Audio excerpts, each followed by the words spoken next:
Welcome to crime confession. ఒకటి కాదు, రెండు కాదు, పోలీసు రికార్డ్ ప్రకారం 200 ఉన్నాయి. అంటే డబుల్ సెంచరీ చేసింది. ఒక ముద్దు పేరు కూడా పెట్టారు పోలీసు రికార్డులో, సెంచరీ చెంచులక్ష్మి. దొంగతనం చేసిన ప్రాపర్టీ అంతా ఎక్కడ దాచింది? జైల్లో ఉన్నప్పుడు ఆమె కుటుంబం ఎన్ని కష్టాలు పడింది? చెంచులక్ష్మి, నమస్తే. నమస్తే సార్. 16 సంవత్సరాల్లో నేను నేరాల బాట ఎందుకు పట్టాల్సి వచ్చింది? టయానికి తినడానికి ఫుడ్ సరిపోతుండాలి. నేను ఆ ఇబ్బందులు చూసేసి మా ఇంట్లో నేను ఏదైనా ఒకటి చేయాలి ఇంట్లో వాళ్ళ గురించి అనిపించేది. చేసేసిన ఒకసారి దొంగతనం చేసిన పోలీసులు పట్టుకున్నారు స్టార్టింగ్లో. ఫస్ట్ టైం పోలీసులు తీసుకొచ్చినప్పుడు ఇంటరాక్షన్ చేశారా నీకు? కొడుతూనే ఉంటారు సార్, కొడుతూనే ఉంటారు. మారమని చెప్పేసి వాళ్ళ నోట్ల నుంచి ఎప్పుడు ఒకసారి కూడా రాలేదు సార్. కానీ ఏంటంటే ఇంకా చేయమని చెప్పేసి ఎంకరేజ్ చేస్తారు పోలీసులు సగం. ఎందుకు? జైలు నుంచి బయటకు వచ్చాక ఏం చేస్తాం? జైలు నుంచి బయటకు వచ్చిన తర్వాత ఊరికి పోయినా సార్. ఊరికి వెళ్ళిన తర్వాత అక్కడ ఇంట్లో అందరితోటి మంచిగా ఉన్నాం. అప్పుడు ఇంట్లో నుంచి డైరెక్ట్గా ఇంట్లో నుంచి తీసుకొని వచ్చాను. నువ్వు చేసినావు పక్కా అని చెప్పేసారంటే మరి ఫింగర్ ప్రింట్స్ ఉండాలి కదా సార్. ఫింగర్ ప్రింట్స్ లేని ఏ కేసు పెడతారు మీరు అని అంటే వేరే పిఎస్ వాళ్ళకి ఇన్ఫామ్ చేసి ఇట్లా పలానా మనిషి దొరికింది, మీరు కేసులు పెట్టాలనుకుంటే పెట్టుకోండి అని చెప్తారు. అట్లా మేము 1-2 కేసులు చేసినా కానీ మా ఇంట 10 కేసులు 15 కేసులు బుక్ చేస్తారు. జైలుకి వెళ్ళి వచ్చిన తర్వాత మీ ఊరు వెళ్తే పబ్లిక్, మీ ఊరు పబ్లిక్ ఎవరు రానిచ్చేవాళ్ళు కదా సార్, ఎవరు రానిచ్చేవాళ్ళు కదా. అక్కడ ఇక్కడికి వస్తే మా పరువు పోతుంది, ఈ పిల్ల ఈ ఊర్లో ఉంటే బాగుండదు, ఈ పిల్ల జైలు పోయి వచ్చిందంట, ఇట్లా అంట అట్లా అంట అని ఎంతో బ్యాడ్గా మాట్లాడుకునే వాళ్ళు. తాళం ఎలా ఎరగొడతావు? గట్టిగా గాడ్రేజ్ కప్పులు అంటే తాళాలు ఉంటాయి కదా, వాళ్ళ దగ్గర రాడ్స్ ఉంటాయి సార్, రాడ్స్ తోటి ఇరగొడతారు. లోపలికి వెళ్ళి ఏం చేస్తావు? లోపలికి వెళ్ళి నేనైతే ఫస్ట్ కిచెన్లో దూరుతాను సార్. ముందు తింటానికి చూస్తా, తిన్న తర్వాత ఆ తర్వాత ఏ పని చేసుకుంటా నేను. పోలీస్ రికార్డులో నీ మీద 200 కేసులు కనిపిస్తున్నాయి. 200 దొంగతనాలు ఒక ఆడపిల్ల ఎలా చేసింది? అంటే దాంట్లో చేసిన కొన్ని కేసులు ఉన్నాయి, పెట్టిరు, ఎక్కువ శాతం పెట్టిరు మాకు. అంటే 2 రకాలు కనిపిస్తున్నాయి మోడ్ ఆఫ్ ఆపరెంట్. ఒకటి తాళాలు వేసిన ఇల్లు పగలగొట్టడం, 2 బస్ స్టాండ్లో బస్సుల్లో తిరుగుతూ పక్కన లేడీస్ బ్యాగులు కూడా తీసుకెళ్ళేవారు. స్నాచింగ్ అనేది నాకు రాదు సార్. చేసేది ఒకటి హౌస్ బ్రేకింగ్ తప్ప ఇంకొక వేరేది చేయండి. ఆ దొరికి నేను ఏం చేసావు సార్? ఇంట్లో ఫ్యామిలీ మెంబర్స్కి మంచిగా చూసుకోవాలనుకున్నా. రాజేంద్ర నగర్లో ఇల్లు కట్టినా సార్, పోలీసు వాళ్ళకి గుంజేసుకున్నారు ఇల్లు కూడా, పోలీసు వాళ్ళకి కబ్జాలు అయిపోయింది. శివరామకృష్ణ గారి ఇంటరాక్షన్ ఏ విధంగా ఉండేది? చాలా టూ మచ్ సార్. కళ్ళలో కారం వేసి ఇంకా నువ్వు నిజం చెప్పినావా మంచిదని అంటే చేసింది చెప్తారు కానీ చేయండి ఎందుకు చెప్తారు సార్? ఒక్కొక్కసారి అనిపిస్తుంది ఈయన కొట్టే దెబ్బకి చచ్చిపోయింటే బాగుండని చెప్పేసి అనిపిస్తుంది. వాడికి ఇచ్చినామని చెప్పు, వీడికి ఇచ్చినామని చెప్పాలంటే ఏమి ఇచ్చినామని చెప్పాలా? గోల్డ్ వానికి ఆ మార్వాడానికి ఇచ్చినామని చెప్పండి అని అంటే వాడికి ఇస్తే కదా మేము చెప్పేది. వాడికి ఇయ్యంది ఎక్కడి నుంచి చెప్పాలా? వాడి నుంచి మేము ఎట్లా కూడా తీసుకుంటామని అంటారు. సగానికి సగం పోలీసు వాళ్ళు దోసుకొని తింటానికి ఉన్నారు సార్ అక్కడ. ఒకటేసారి షూట్ చేసి పడేస్తే పీడనే ఇరగడం అవుతుంది కదా సార్. దీని బాధ ఏందో మీకు అని అంటే నేను ఒక్కొక్కసారి పిఎస్లో అట్లా మాట్లాడితే వాళ్ళు ఏమంటారు, అరే నేను అంత తేలిక ఎవరు చంపుతారే, కానీ నిన్ను చంపడానికి మాత్రం మాకు పర్మిషన్ వచ్చిందంటే ఎట్లా కాలుస్తాం మాకే తెలుసు అని చెప్పేసి పోలీసు వాళ్ళు బెదిరియడం. చెంచులక్ష్మి ప్రెస్ మీట్ ఏంటంటే కిలోల కొద్ది బంగారం, వెండి చూపిస్తుంటారు. మొన్న లేటెస్ట్ ప్రెస్ మీట్లో కూడా గిన్నెలు, వెండి గ్లాసులు అని చూపించారు. అవన్నీ మేము చేసింది కూడా కాదు సార్, చేసింది కాదు. మేము చేసింది అని అంటే ఏడో ఒక 2 చైన్లు 3 చైన్లు ఉంటాయో తెలియదు కానీ సగానికి సగం వాళ్ళు కొనుక్కొచ్చి తీసుకొచ్చి పెట్టడమే ఉంటుంది. ఎందుకంటే వాళ్ళ నేమ్ పెద్దగా రావాలని చెప్పేసి. చాలా మంది ఆఫీసర్లు చూసావు, చాలా మంది ఇంటరాక్షన్ చూసావు. ఎవరు ఎంత కఠినంగా ఇంటరాక్షన్ చేస్తారు అనేది ఒక్కొక్క ఆఫీసర్ పేరు చెప్పు. ఇప్పుడైతే నాకు మరీ టూ మచ్గా ఇంటరాక్షన్ చేసిందని. చెంచులక్ష్మి వివాహం ప్రేమ వివాహం లేదా పెద్దలు కుదుర్చిన వివాహం? లేదు సార్, లవ్ మ్యారేజ్ సార్ మాది. కానీ ఆయనకి నీ జీవితం గురించి చెప్పావా? తెలియదు సార్ ఆయనకి. నేను దొంగతనం చేసిన, జైలుకి వెళ్ళినా అని తెలియదు సార్. తర్వాత ఈ మధ్య నుంచే తెలిసింది సార్. తెలిసాక ఏమన్నాడు?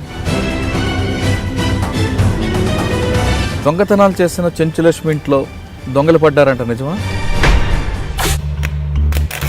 Welcome to crime confession. పుట్టిన ప్రతి వ్యక్తి క్రిమినల్ కాడు, నేరస్తుడైన ప్రతి వ్యక్తి క్రిమినల్ కడుపును పొట్టడానికి సిద్ధాంతం నమ్ముతున్నాం. శనికావేశంలోనూ ఆర్థిక కష్టాల్లోనూ కుటుంబ పోషణ కోసం లేదా పెరిగిన వాతావరణంలో చాలామంది క్రిమినల్గా మారుతారు. జైలుకి వెళ్ళి వచ్చిన తర్వాత వాళ్ళ పరివర్తన ఏ విధంగా ఉంది, వాళ్ళు ఏ విధంగా జైల్లో ఉన్నప్పుడు వాళ్ళ కుటుంబాలు ఏ విధంగా కష్టపడ్డాయి, అంతేకాకుండా జైలుకి వెళ్ళి వచ్చిన తర్వాత వాళ్ళ బయట ప్రపంచంలో వచ్చినప్పుడు బయట ప్రపంచం వాళ్ళని ఏ విధంగా స్వాగతిస్తుంది అనే అంశాలను ఈరోజు మనం పరిచయం చేస్తాం. అయితే ఈసారి ఈ కార్యక్రమంలో మీకు పరిచయం చేస్తుంది ఒక యువతి. యుక్త వయసులోనే ఆమె నేరాల బాట పట్టింది. 1 కాదు 2 కాదు, పోలీసు రికార్డు ప్రకారం 200 ఉన్నాయి, అంటే డబుల్ సెంచరీ చేసింది. కేవలం దొంగతనాలను డబుల్ సెంచరీ చేసిన ఆమె పోలీసులు ఆమెకి ఒక ముద్దు పేరు కూడా పెట్టారు. పోలీసు రికార్డులో సెంచరీ చెంచులక్ష్మి అని పేరు కూడా ఉంది. దొంగతనాల్లో సెంచరీలు చేసిన చెంచులక్ష్మి ఈ వారం మన గెస్ట్. చెంచులక్ష్మి ఎందుకు దొంగగా మారింది, ఎవరి కోసం దొంగతనాలు చేసింది, 1 కాదు 2 కాదు 200 దొంగతనాలు ఏ విధంగా చేసింది, ఆమె ఒక్కరే చేశారా, ఆమె స్నేహితులతో చేసిందా, దొంగతనం చేసిన ప్రాపర్టీ అంతా ఎక్కడ దాచింది, తర్వాత జైలుకి వెళ్ళి వచ్చిన తర్వాత జైల్లో ఉన్నప్పుడు ఆమె కుటుంబం ఎన్ని కష్టాలు పడింది, జైలు నుంచి బయటకు వచ్చిన తర్వాత తిరిగి ఆమెని ఆ గ్రామస్తులు సాదరంగా స్వాగతించారా లేదా అనే విషయాల్ని చెంచులక్ష్మి రెడ్డి తెలుసుకుందాం. చెంచులక్ష్మి నమస్తే. నమస్తే సార్. మీరు నల్గొండ జిల్లా మిర్యాలగూడ నుంచి వచ్చిన నువ్వు అవును సార్. ఎందుకు దొంగతనాలు బాట పట్టావు? అంటే చదువుకోవడానికి ఆర్థిక స్తోమత లేక, లేదా పుట్టి పెరిగిన వాతావరణం, లేదా కుటుంబ పోషణ కోసమా, లేదా అక్కడ చెడు స్నేహం వల్ల? ఎందుకంటే 16 సంవత్సరాల్లోనే నువ్వు నేరాల బాట ఎందుకు పట్టాల్సి వచ్చింది? ఎందుకంటే సార్ మా ఇంట్లో ఎవరు ఫ్యామిలీ మెంబర్స్ అనేది కష్టపడరు సార్. అందరు చిన్నగా ఉన్నారు ఇంట్లో. నేను ఒకదానే పెద్దామని ఏది చూసుకున్నా కానీ నేను చూసుకోవాలి. చూసుకున్నప్పుడు కనీసం తింటాను కూడా ఇంట్లో ఫుడ్ లేని టైంలో నేను ఫ్రెండ్స్ ఒకసారి ఒక మాట చెప్పారు, ఏమని ఇది ఈజీ మనం చేసుకోవడము అని చెప్పేసి అంటే నేను అన్న ఏం ఈజీ నాకు తెలీదు ఇవన్నీ అని అంటే దొంగతనం చేయడం ఈజీ అని చెప్పేసి అన్నారు. వాళ్ళంటే ఒక 2 సార్లు 3 సార్లు తీసుకెళ్ళిన తర్వాత ఏం చేస్తారంటే ఇట్లా ఇళ్ళలో దుంకాలా, తాళం పాలు కొట్టాలా, బీరువలు ఇప్పాలా, గోల్డ్ క్యాష్ తీసుకోవాలా, వెళ్ళిపోవాలని చెప్పేవాళ్ళు. అట్లా వాళ్ళంటే ఒక 1 year 2 years వరకు తిరిగిన 16 సంవత్సరాల వరకు ఏం చేసేదాన్ని నువ్వు? 16 సంవత్సరాల వరకు అయితే ఊర్లో అయితే పని చేసుకునేదాన్ని సార్. వ్యవసాయం పని చేసుకునేదాన్ని ఫస్ట్ స్టార్టింగ్లో. ఇప్పుడు అది వదిలేసి నేను 16 సంవత్సరాలు వ్యవసాయం చేసుకుని కుటుంబ పోషణ సరిపోయేది కదా? సరిపోదు కదా సార్. 100 రూపాయలు వచ్చేవి. 100 రూపాయలు కూడా 70 రూపాయలు. అంటే నీ మీద ఎంతమంది ఆధారపడేవారు? 9 members సార్. ఎవరు వాళ్ళు? మా అమ్మ, మా నాన్న, తమ్ముళ్ళు, చెల్లెళ్ళు 5 మంది. ఎందుకు? మీ నాన్న మేము పని చేసేవారు కదా? అక్క చెల్లెలు. నాన్న ఆటో నడిపించేవాడు. ఏం పైసలు అనేది ఇంట్లో రాకపోతుండాలి, ఆయన తాగటానికే సరిపోతుండాలి. మాకు అట్లా ఇబ్బందులు కలిగేసి నేను ఇట్లా ఈ దొంగతనం బాట పట్టిన. ఎవరు నీకు దొంగతనం చేయమంటే ఈజీగా డబ్బులు వస్తాయని చెప్పి? Friends sir. ఫ్రెండ్స్. అంటే వాళ్ళు ఎంబడి ఎలా తిరిగేవారు? వాళ్ళంట మామూలుగానే తిరిగి వాళ్ళు బాగా చాలా, వాళ్ళు కూడా ఒక బీద కుటుంబం వాళ్ళే సార్. వాళ్ళతో పాటు నేను కూడా నా ఇంట్లో కూడా ఒక టయానికి తినడానికి ఫుడ్ సరిపోతుండాలి. నేను ఆ ఇబ్బందులు చూసేసి మా ఇంట్లో నేను ఏదైనా ఒకటి చేయాలి ఇంట్లో వాళ్ళ గురించి అనిపించేది. చేసేసిన ఒకసారి దొంగతనం చేసిన పోలీసు వాళ్ళు పట్టుకున్నారు ఫస్ట్ స్టార్టింగ్లో. పట్టుకుని వెంటనే అప్పుడు 1 year వరకు జైల్లో ఉన్నా.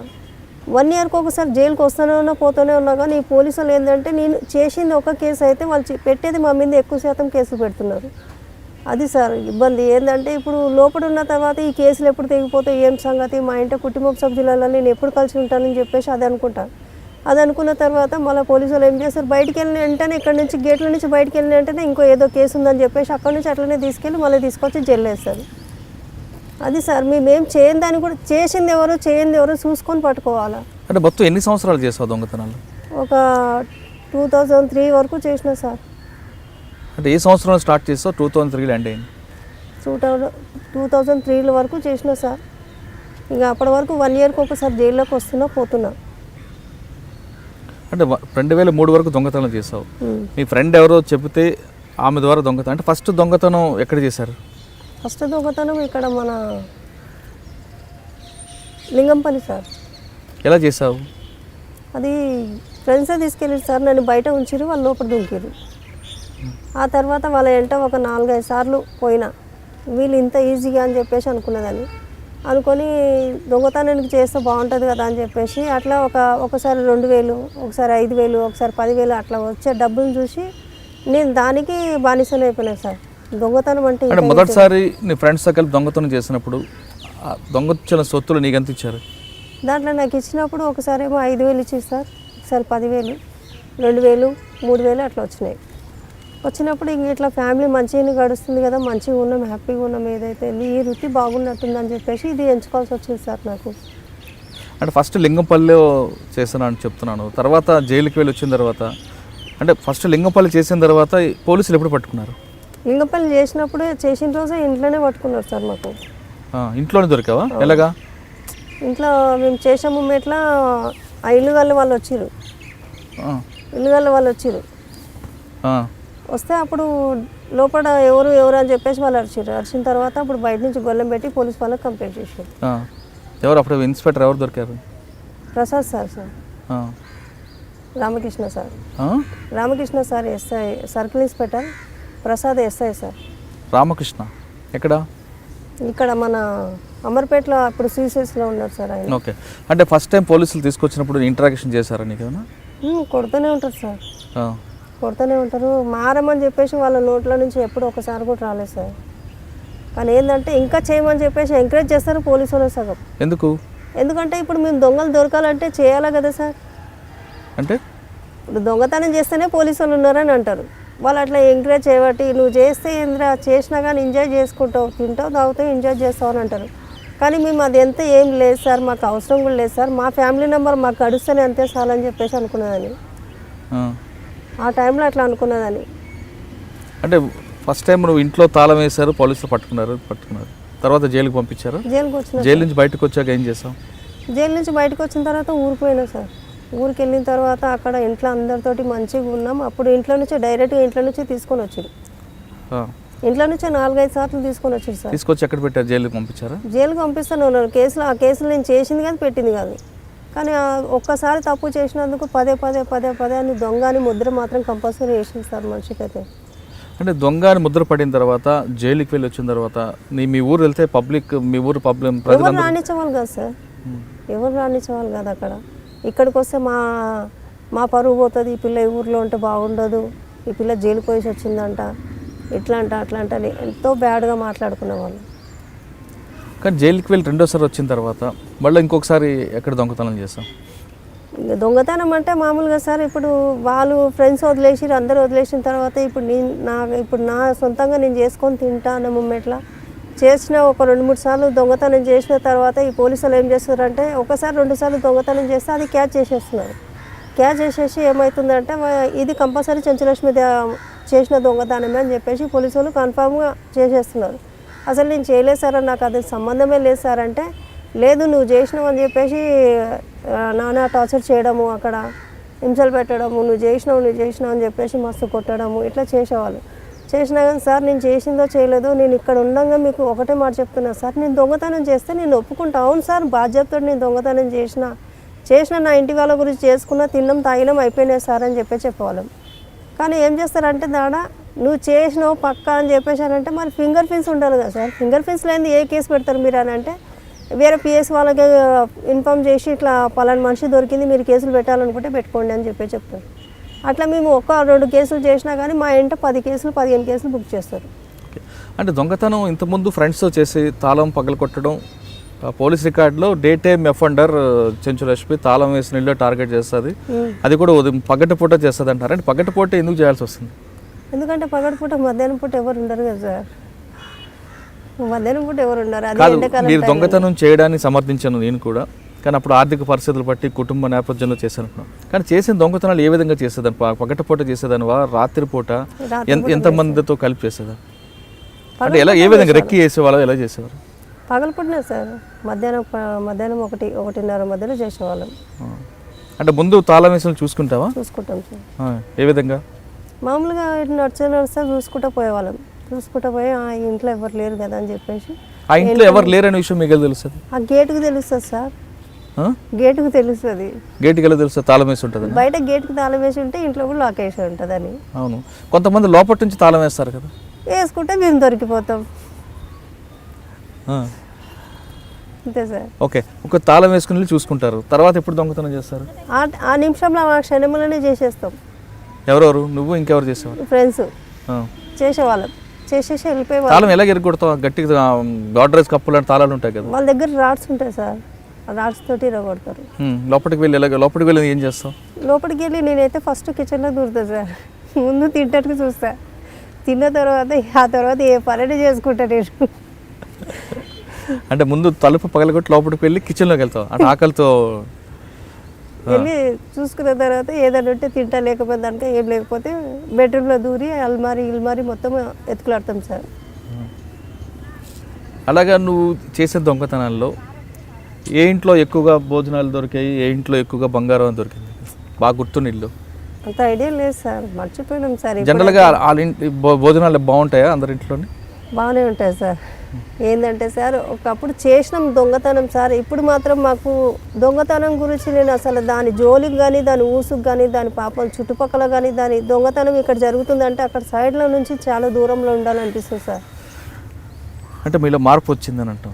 కానీ దొంగతనాలు చేస్తున్నప్పుడు పోలీస్ రికార్డ్స్లో చెంచులక్ష్మి చిన్నపిల్లలను తీసుకొని కిటికీలు తాళం వేసిన ఇంట్లోకి వెళ్ళడం, కిటికీల్లోండి లేదంటే విండోస్ లేదంటే మన వెంటిలేటర్లో తలుపులు తీసి ఆ గ్లాసుల్లోంచి చిన్నపిల్లలు లోపలికి పంపి దొంగతనాలు చేస్తుంటుంది అంటారు, నిజమా? లేదు సార్, అది రాంగ్ ఇన్ఫర్మేషన్ సార్. చిన్నపిల్లలు అనేది మా ఇంట్లో ఎవరు లేరు సార్. మీ ఇంట్లో కాదు, బయట బస్ స్టాండ్లో ఉన్న బస్ స్టాండ్ పిల్లలు కూడా నాకు అవసరం కూడా లేదు సార్. పిల్లలు తీసుకొని నేను ఎందుకు చేస్తాను సార్? చేస్తే నేను ఒకదాన్ని చేస్తాను, లేకపోతే అంటే ఎవరిని ఎంట తీసుకొని తిరగను. ఒకప్పుడు ఫ్రెండ్స్ ఉండాలి, తిరిగేదాన్ని ఫ్రెండ్స్ అంట. తర్వాత ఇప్పుడు నేను జైలుకి పోయినా ఒక 4-5 సార్లు జైలుకి పోయి వచ్చిన కానించి వాళ్ళు నీతో పాటు మేము కూడా దొరికిపోతున్నాము, నీతో పాటు మేము ఉండం తల్లి, ఎక్కడైనా వెళ్ళిపోతానంటే వెళ్ళిపోండి అని చెప్పిన. ఇంకా డైరెక్ట్గా మా అమ్మ వాళ్ళ ఇంటికి పోయినా. మా అమ్మ అన్నది నువ్వు ఇంట్లోకి అసలు కాలు పెట్టొద్దు, నువ్వు మా ఇంట్లో పుట్టి చాలా చెడు చేసినావు, అసలు నువ్వు వద్దు మాకు అని చెప్పేసి అని అంటే ఎక్కడ పోవాలి ఎక్కడ తెలియక ఏదో ఒక పని చేసి జైల్లోనే బాగుందని చెప్పేసి దొంగతనం చేసి జైలుకి పోయిన తర్వాత మా అమ్మ నాన్న ఆ టైంలో ఏమన్నా వాళ్ళు నువ్వు దొంగతనాలు చేస్తున్నారు, మా ఇంటి దగ్గరకు వచ్చి పోలీసులు ఊరికే అంటారు, మా పరువు పోతుంది, మా ఇజ్జత్ పోతుంది, నువ్వు రాకరా అని చెప్పేసి వాళ్ళు తిట్టిన కానించి వాళ్ళ ఇంటికి పోవడం బంద్ చేసిన తర్వాత సరేలే వీళ్ళు రానినప్పుడు ఏం చేయమంటావు, ఎక్కడైనా హాస్టల్లోనే ఉండి ఏదైనా పని చేసుకోవడం బతకడం అని బెటరు అని చెప్పేసి అనిపించే మూమెంట్లో ఈ పోలీసు వాళ్ళు ఆ పలానా దగ్గర కనిపించిందంటే కథం ఇక్కడిక్కడనే ఉంటుంది అని చెప్పేసి క్యాచ్ చేసి తీసుకొని వెళ్ళిపోయేవాళ్ళు. కానీ పోలీస్ రికార్డులో నీ మీద 200 కేసులు కనిపిస్తున్నాయి. 200 దొంగతనాలు ఒక ఆడపిల్ల ఎలా చేసింది? 200 దొంగతనాలు సార్. నేను అసలు దాంట్లో యాక్చువల్ అంటే దాంట్లో చేసిన కొన్ని కేసులు ఉన్నాయి, ఎక్కువ శాతం పెట్టిరు మాకు. కొన్ని కేసులు వాస్తవంగా చేసావు? నిజంగా చేసిన సార్ కొన్ని కేసులు. అంటే 2 రకాలు కనిపిస్తున్నాయి మోడ్ ఆఫ్ ఆపరెంట్. ఒకటి తాళాలు వేసిన ఇల్లు పగలగొట్టడం, 2 బస్ స్టాండ్లో బస్సుల్లో తిరుగుతూ పక్కన లేడీస్ బ్యాగులు కూడా తీసుకెళ్ళేవారు. లేదు సార్, నాకు ఆ పని రాదు సార్.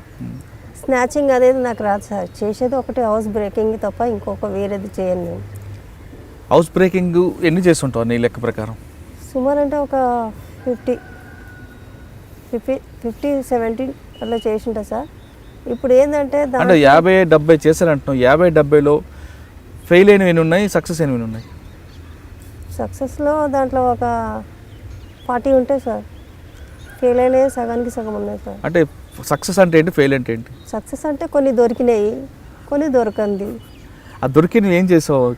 దొరికినవి ఏం చేసినాం సార్, ఇంట్లో ఫ్యామిలీ మెంబర్స్కి మంచిగా చూసుకోవాలనుకున్నా. రాజేంద్ర నగర్లో ఇల్లు కట్టినా సార్, పోలీసు వాళ్ళకి గుంజేసుకున్నారు ఇల్లు కూడా, పోలీసు వాళ్ళు కబ్జాలు అయిపోయింది. సో ఓకే, పోలీసు వాళ్ళు కబ్జాలు అయిపోయినా పర్లేదు, ఇప్పుడు కాకపోతే ఎప్పటికైనా కానీ కష్టపడినా కానీ ఏదైనా చేసుకున్నా బతుకుతాను నేను అని చెప్పేసి అనుకున్నా. లాస్ట్కి వస్తే పోలీసు వాళ్ళు మమ్మల్ని రాజేంద్ర నగర్ పిఎస్ వాళ్ళు పట్టుకున్న తర్వాత అప్పటి నుంచి ఇక మమ్మీ నేను చాలా అప్సెట్ అయిపోయినాం. ఎందుకు ఇట్లా ఇంతగానో మేము ఇంత ప్రేమతో కట్టుకున్నా కానీ ఇల్లు గుంజేసుకుంటున్నారు అని చెప్పేసి. అంటే దొంగలించే సొమ్ముతో ఇల్లు కట్టుకోవడం నేరమే? అదే కదా సార్, అది మేము అనుకున్నాం, అట్లనే వదిలేసుకున్నాం సార్. పోలీసు వాళ్ళు అన్నారు మా కబ్జాలోకి వచ్చేసింది ఇల్లు, అసలు ఆ ఇంటి సైడ్ కూడా మీరు పోవద్దని చెప్పేసి అంటే వదిలేసినాం. అంటే ఇప్పుడు 40-50-70 దొంగతనం చేస్తున్నట్టున్నావు. ఎంత దొరుకుతాయి సార్? పోయినప్పుడల్లా ఒక 30,000-20,000 దొరకడం మా కష్టం ఇప్పుడు. ఎందుకు పెద్ద ఇంట్లో నీ రికార్డుల్లో కిలో బంగారం 50 కిలోల వెండి చేసిందని చెప్పేసి ప్రూఫ్ ఉంది సార్. పోలీసు వాళ్ళు 1 కిలో బంగారానికి ఇప్పుడు నేను ఎక్కడనో ఉన్నా, కర్నూలు అవతలో ఉన్నా, ఎక్కడనో వెళ్ళి బతుకుతున్నా, అక్కడి నుంచి తీసుకొచ్చి కిలో బంగారం అంటే నేను చేసిందని చెప్పేసి అక్కడి నుంచి చాలా దూరం నుంచి తీసుకొచ్చి టార్చర్ చేసేది. అసలు ఆ దొంగతనం మేము చేసిందే లేదు, పెట్టిందే లేదు, తిన్నది లేదు. వేస్ట్గా మమ్మల్ని ఎందుకు సార్ ఇట్లా ఇరికిస్తున్నారంటే ఆ మార్వాడి దుకాణాలను చూపియండి, వాళ్ళకి ఇచ్చిందని చెప్పండి, వాళ్ళ దగ్గర నుంచి ఆటోమేటిక్గా తీసుకొచ్చుకుంటామని చెప్పేసి మమ్మల్ని కొట్టడం, టార్చర్ చేయడం. అంటే మీరు దొంగతనం చేసిన తర్వాత ప్రాపర్టీ మీ ఇంటికి తీసుకెళ్తావా లేదా మీ రిసీవర్ ఎవరికైనా ఇచ్చేస్తావా? ఫస్ట్ స్టార్టింగ్ అయితే రిసీవర్కి ఇచ్చేస్తాం సార్, ఇంట్లో ఏది పెట్టుకోము. తర్వాత రిసీవర్డు ఒక ఆయనను పట్టుకుంటాం, 10 మందికి ఇయ్యము. కానీ ఏంటంటే ఆయన కూడా సడన్గా ఆయనను కూడా ఎవరైనా ఒకరు పట్టించిందంటే వాడు కూడా మోసపోతాడు. అంటే 40 ఇంట్లో అంటే ఎక్కువగా బంగారం దొరికిన ఇల్లు ఎక్కడ ఉంటుంది? ఎక్కువ శాతం అంటే ఇప్పుడు బంగారం పెట్టట్లేదు సార్. అప్పట్లో ఈడబెడుతున్నారు సార్. దొంగతనాలు ఎక్కువైపోయినాయి దేశం మీద, ఎవరు పెడుతున్నారు సార్? కానీ నేను వదిలేసిన సార్ అవన్నీ. నువ్వు వదిలేసావు, కానీ అప్పుడున్న పరిస్థితుల్లో ఏ ప్రాంతాల్లో ఎక్కువగా ఈ ఇంట్లో బంగారం ఉంది, ఈ ప్రాంతంలోకి వెళ్తే మనకు సక్సెస్ అవుతాం అనేది మీకు ఐడియా ఉంటుంది? సార్ అట్లా ఏం లేదు సార్. మామూలుగానే ఎక్కడైనా కానీ మామూలుగా దొరికింది, కానీ కిలోల కొద్దిగా మాత్రం ఎక్కడ దొరకలేదు సార్ నాకు. అంటే ఎక్కువ లింగంపల్లితో పాటు ఎక్కువ ఎక్కడ చేస్తుంటారు? లింగంపల్లి, కుక్కడపల్లి, తర్వాత మన గచ్చిబౌలి, తర్వాత ఎక్కువ శాతం అంటే ఇక్కడ అమర్పేట సైడ్ సార్. అంటే లింగంపల్లి, కుక్కట్పల్లి, గచ్చిబౌలి ఎందుకు ఎంచుకున్నావు ఎక్కువ? పోలీస్ రికార్డులో కూడా ఆ పోలీస్ స్టేషన్లో రాజేంద్ర నగర్ ఆ ప్రాంతంలో ఎక్కువగా కనిపిస్తున్నాయి దొంగతనం. లేదు సార్, రాజేంద్ర నగర్లో తక్కువ ఉన్నాయి సార్. అంటే కుక్కట్పల్లి, లింగంపల్లి ఎందుకు ఎంచుకున్నావు? అప్పుడు ఫ్రెండ్స్ అప్పుడు అక్కడ తీసుకెళ్ళేవారు ఆ ఏరియా. నాకు తెలియదు ఈ ఏరియా కూడా, నేను కొత్తగా హైదరాబాద్కి రావడం అప్పుడు ఆ ఏరియాలు చూపిస్తుంటే నేను అనుకున్నా ఇవన్నీ ఏంటివి ఇవన్నీ అంటే, ఇక్కడ ఇవి ఒక ఊరే, మీ ఊర్లో ఎట్లా మీ పల్లెటూరులో ఇదొక ఊరు అని చెప్పేసి అనేవాళ్ళు. నేను అట్లా 2-3 సార్లు పోయిన వాళ్ళంటే పోయినప్పుడు చూసిన ఇది మియాపుర, ఇది కుక్కడపల్లి, ఇది ఇక్కడ ఉంటుందా, ఇక్కడ ఇవన్నీ ఏరియానా అని చెప్పేసి గమనించేదాన్ని. ఓకే, సక్సెస్ అయ్యే ఇల్లు కాకుండా ఫెయిల్ అయిన ఇంట్లో అంటే దొంగతనంగా వెళ్ళి తాళం పగల కొట్టి కష్టపడి లోపలికి వెళ్ళిన తర్వాత ఏమీ దొరకకుండా బయటకు వచ్చే ఇల్లులు కూడా ఉంటాయా? ఉంటాయి సార్. వాళ్ళు మొత్తం బ్యాంక్లోకి వేసుకున్న తర్వాత మనం పోయి ఏం చేసుకుంటాం సార్ చెప్పండి? అంటే కిచెన్లో కూడా ఏం దొరకదా? కిచెన్లో ఫుడ్ దొరుకుతుంది ఒక్కొక్క టైంలో. ఫుడ్ తింటే తినండి, లేకపోతే లేదా అంటారు. నేను ఒక్కొక్కసారి అనుకునేదాన్ని ఎందుకు వీళ్ళు ఇట్లా చేస్తారు అని చెప్పి, దొంగలు ఎక్కువైపోయారు, మనుషులు కూడా జాగ్రత్త పడుతున్నారు అనుకునేదాన్ని. అంటే కొంతమంది తాళం లోపల నుంచి వేసుకొని లేదంటే లైట్లు వేసి అంటే ఎవరో లోపల ఉన్నామని చెప్పడానికి చేస్తుంటారు. అటువంటిప్పుడు ఏం చేస్తాను? అట్లా ఉన్నప్పుడు నేను దగ్గర కూడా పోకపోతుంటే, మనుషులు ఉన్నారు లేదో ముందు కిటికీ నుంచి చూసేదాన్ని. ఉన్నారంటే బయట నుంచి బయటికి వెళ్ళిపోతుంటే, లేదు ఎవరు లేరు అన్న మూమెంట్లో లాక్ కొలగొడుతుంది. అంటే మధ్యాహ్నం టైంలోనే? మధ్యాహ్నం టైంలో సార్. ఓకే, అంటే ఆ ఇల్లు డబ్బు గల ఇల్లా లేదా మామూలు ఇల్లు అని ఎలా తెలుస్తుంటుందా? మామూలుగా అంటే డబ్బు ఇప్పుడు వాళ్ళు పేదవాళ్ళ, డబ్బు గల లేదా మామూలు మధ్యతరగతి కుటుంబం అని ఎలా తెలుస్తుంటుంది? అంటే ఒక మామూలుగా ఇట్లా చూసేదాన్ని.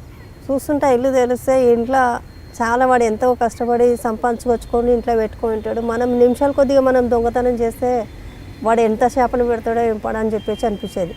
సరేలే ఇప్పుడు మన పరిస్థితి బాగాలేదు, ముందు పాయింట్ అయితే ముందు దూరం అయితే చేద్దాము. చేసిన తర్వాత వాడు ఎన్ని తిట్టుకున్నా కానీ ఇక్కడ కాకపోయినా రేపటికల్లా పైకి వెళ్ళినా కానీ ఆ తప్పేందో ఆయన ముందర చెప్పాలి కదా అని చెప్పేసి అనిపించేది సార్ నాకు. కాదు చెంచులక్ష్మి, ఇప్పుడు చెప్పిన సెంటిమెంట్ బాగానే ఉంది. అంటే దొంగతనం చేసే ముందు నీ మనసుకు కూడా తప్పు అని తెలిసినా తప్పని పరిస్థితుల్లో చేస్తున్నాం. కానీ ఆ ఇల్లు డబ్బు గల ఇల్లు, పేదవాడి ఇల్లు అని మీరు ఎలా గుర్తుపడతారట కదా? ఖాళీ పోయేటప్పుడే చూసుకుంటాం సార్, అది పేదవాని ఇల్లా ఉన్నోని ఇల్లా ఏం సంగతి అని చెప్పేసి. కానీ మంచిగా బయట ఇల్లు చూడగానే ఒక లుకింగ్ మంచిగా అనిపిస్తుంది సార్. దీంట్లో డబ్బు ఉంటుంది, పోదాం దీంట్లో పోయి చేద్దాం మనం. చేసిన తర్వాత ఏముండదు సార్, మళ్ళీ ఏం పెట్టుకోరు కూడా, పోతాం ఖాళీగా వచ్చేస్తాం. అంటే ఇల్లు బాగున్నా లోపలికి వెళ్తే ఉండదు, ఏముండదు, మొత్తం హుషారు పడి వేసేసుకుంటున్నారు వాళ్ళు. ఇంత కష్టపడడం లోపలికి వచ్చి అనవసరం అనిపిస్తుంటుందా? కానీ మొత్తం వెళ్ళిన తర్వాత ఏం దొరకలేదు, ఇటువంటి ఇంటికి రాకూడదు అనే ఇల్లు కూడా ఉంటాయా? ఉంటాయి సార్. ఏమున్నాయి అలాగా? ఆ ఇంట్లో మనం అంతా ఎత్తుకులాడి వచ్చినా కానీ ₹1 కూడా దొరకదు. బయటకు వచ్చి ఇల్లు చూస్తేనేమో ఇంత బాగుంది, మనిషి చూస్తేనేమో ఇట్లా ఉండడం అని చెప్పేసి అనిపిస్తుంది. అంటే అప్పుడు మీ దగ్గర డబ్బులు ఆ ఇంట్లో పెట్టవా? నేను ఎందుకు పెడతా సార్? నేను దొంగతనం చేసినకి వస్తే ఆ ఇంట్లో నా డబ్బులు ఎందుకు పెట్టి రావాలి? అంటే కొంతమంది అక్కడ కష్టాలు చూసి డబ్బులు పెట్టి వస్తుంటారని చెప్తుంటారు. లేదు సార్. అంటే మొత్తానికి అయితే డబ్బు గల ఇల్లు, డబ్బు లేని ఇల్లు అనేది ముందు గుర్తించుకొని లోపలికి వెళ్తుంటారు. ఓకే, ఈ చిన్నపిల్లలతో దొంగతనాలు చేయించావు అనేది చెప్తుంటారు పోలీసులు, అది ఏంటి ఎంతవరకు వాస్తవం? చిన్నపిల్లలతో అసలు నేను దొంగతనం చేపియను సార్. అసలు నాకు సంబంధమే లేదు చిన్నపిల్లలు. నా కేసులో ఎక్కడైనా చూడండి చిన్నపిల్లలు లేనే లేరు. దుండిగల్ పోలీస్ స్టేషన్ లిమిట్స్లో చెంచులక్ష్మితో పాటు చిన్నపిల్లలతో ఇంట్లో పంపిస్తుంది, తాళాలను పగలగొట్టి పంపిస్తుంది అని దుండిగల్ పోలీస్ స్టేషన్లో ఉంది. దుండిగల్ పిఎస్ అది ఎక్కడ కూడా నాకు తెలియదు సార్. ఖాళీ పీటీ వారెంట్ వేసి నేను జైల్లో ఉన్నాక కేసు పెట్టిన వాళ్ళు నా మీద. కేసు పెట్టి ఇట్లా చిన్నపిల్లలతో దొంగతనం చేపిస్తుంది అని చెప్పేసి అంతకంటే ముందు కూడా అన్నారు ఈ మాట. అంటే నేను అన్న నాతో పాటే చిన్నపిల్లలు ఏడున్నారు, వాళ్ళని కూడా అరెస్ట్ చేయాలి కదా మరి. అంటే చిన్నపిల్లల్ని అరెస్ట్ చేయకుండా చేసినా వాళ్ళకి బోర్డర్ స్కూల్ పంపిస్తారు కాబట్టి మీడియా ముందు చూపించలేకపోవని చెప్తున్నారు. లేదు సార్, చిన్నపిల్లల్ని ఎప్పుడు ఎంట తీసుకొని అంటే నువ్వు నీతో పాటు ఇంకెవరు ఉంటారు? నేను, మా మమ్మీ, బ్రదర్సు అందరూ దొంగతనం చేస్తారు? అందరూ ఎవరు చేయరు సార్. దొంగతనం నీతో పాటు ఎవరు వస్తుంటారు? ఫ్రెండ్స్ వస్తుండాలా. ఎవరో ఫ్రెండ్స్? పాత ఫ్రెండ్స్ వస్తుండాలా పోతుండాలా. వాళ్ళు వస్తారు, ఒక 4-5 రోజులు ఇంట్లో ఉంటారు, తర్వాత వాళ్ళ ఊరికి అంటే ఒకప్పుడు ఫ్రెండ్స్తో వెళ్ళి దొంగతనం చేసిన చెంచులక్ష్మి తర్వాత ఒక గ్యాంగ్గా ఫామ్ చేసి కొంతమంది అందరు ఫ్రెండ్స్ అని పిల్లల్ని చేసుకుంటూ తిరిగిందన్నారు. ఆ గ్యాంగ్లో నువ్వు దొంగతనం చేసి వచ్చిన తర్వాత గ్యాంగ్ మెంబర్స్కి ఎంత ఇస్తుంటావు? గ్యాంగ్ మెంబర్స్కి వాళ్ళు నాకు ఇస్తుండాలా సార్. నువ్వు చేసిన తర్వాత? నేను చేసేది ఏం లేదు, వాళ్ళే చేస్తుండాలి. అప్పుడు నాకు కొత్త కదా సార్ చేయడము. తర్వాత సీనియర్ అయిన సీనియర్ అయిన తర్వాత నేను కొద్దిగా చేసేసుకుంటా సార్. ఏంట నా ఫ్రెండ్స్ని తీసుకొని పోకపోతుంటే. కానీ చెంచులక్ష్మితో పాటు రేణుక అని ఒక అమ్మాయి కూడా ఉంది, ఆమె కూడా దొంగతనం ఎక్కువ చేసేది అని అంటారు. రేణుక ఎవరు? రేణుకకి నీకు మధ్యన ఫ్రెండ్షిప్ ఎలా కుదిరింది? తర్వాత ఎందుకు మీ ఇద్దరి మధ్యన విభేదాలు ఎందుకు వచ్చాయి? ఏంటంటే మా ఇద్దరి మధ్యలో ఎందుకు గొడవ అయిందంటే వాళ్ళు సపరేట్గా దొంగతనం చేసి వాళ్ళు సపరేట్గా తింటుండాలి, నాకు తెలియకుండా కొన్ని దాచిపెడుతుంది. కాదు, రేణుకకి నీకు మధ్యన పరిచయం ఎక్కడ ఏర్పడి? ఇక్కడనే బయటనే సార్, మా ఇంటి పక్కనే మిరియాలు కూడా. కానీ మీ ఇద్దరు కలిసి ఎన్ని దొంగతనాలు చేస్తుంటారు? ముగ్గురం సార్, నేను, పద్మ, నలుగురు. నా ఫోన్ నెంబర్స్ ఉన్నాం సార్. ఎవరెవరు? నేను, పద్మ, సాలమ్మ, రేణుక, నేను. కానీ తర్వాత ఎందుకు మీ అందరి మధ్య విభేదాలు వచ్చాయి? ఇట్లా పోలీసులు పట్టుకున్నప్పుడు భయపడి వాళ్ళు పారిపోయేవాళ్ళు సార్. పోలీసులు పట్టుకున్నప్పుడు అలా వాళ్ళు, కానీ ఒక్క దాంట్లో రికార్డ్ లేదు సార్. ఒక పిఎస్లో అయితే వాళ్ళ రికార్డ్ ఉంది, కానీ వాళ్ళు ఎంతగానో పట్టుడు పడలేదు. వాళ్ళు ఎక్కువ శాతం అంటే నేనే ఎక్కువ శాతం పట్టుడు పడుతున్నాను. అది చేసేది ఇంత, కానీ పెరిగేది ఇంత పెద్దగా ఫ్యాన్స్ అంటే ఎక్కువ శాతం నేనే ఎక్కువ శాతం డెవలప్ అయిపోయినా అనిపిస్తుంది. నాకు తెలిసే చాలామంది చాలా పోలీస్ స్టేషన్లో ప్రెస్ మీట్లో నేను ఒక్కసారైనా మాట్లాడిచ్చిరా సార్. నాకు పోలీసులు పట్టుకుంటారు, వెంటనే రిమైండ్ ఆ డిఐజీని పిలిపియండి, వాళ్ళని పిలిపియండి, ముందర కూర్చోబెడతారు, గోల్డ్ చూపించేస్తారు, లోపడేస్తారు. కనీసం మా బాధలు కూడా కొంచెం అర్థం చేసుకోవాలి టైంలో. ఏంటి బాధలు అప్పుడు ఏంటంటే మేము అసలు యాక్చువల్లీ అంటే దొంగతనం చేయని కూడా మమ్మల్ని తీసుకొచ్చి చేస్తున్నారు సార్ అని చెప్పే మూమెంట్లో కూడా మీరు ఏం మాట్లాడతారో ఏం మాట్లాడొద్దు అని చెప్పేసి భయపడించి, లేకపోయింది అనుకో తీసుకెళ్ళి ఇంకోసారి కోటింగ్ ఇస్తామని అంటారు, భయపడిస్తారు. అంటే మీకు ఎప్పటికైనా ఇంటరాక్షన్ చేశారు? కోటింగ్లు ఇచ్చారా? ఎవరు? మగ పోలీసులు ఇస్తారా, ఆడ పోలీసులు? జెంట్స్ ఇస్తారు సార్. ఆడవాళ్ళు ఎవరా? లేదు. ఎందుకు? రూల్ లేదు సార్ వాళ్ళకంటే. మేము వినము అని చెప్పేసి జెంట్సే మమ్మల్ని కొట్టేశారు. ఏ పోలీస్ స్టేషన్ ఎక్కువగా మిమ్మల్ని ఇంటరాక్ట్ చేశారు? నాకైతే ఏపీఎస్ అంటే ఇక్కడ సిసిఎస్ అని అమర్పేటలో ఉంది సార్, అక్కడ కొట్టారు సార్. ఎవరు? శివరామకృష్ణ అని ఆయన సర్కిల్ ఇన్స్పెక్టర్, ఆయన క్రైమ్ బ్యాచ్ అనుకుంటా, ఆయన కొట్టేవాడు సార్. ఆయన ఒక్కొక్కసారి అనిపిస్తుంది ఈయన కొట్టే దెబ్బకు చచ్చిపోయింటే బాగుండని చెప్పేసి అనిపిస్తుంది. అట్లా టార్చర్ చేస్తారు.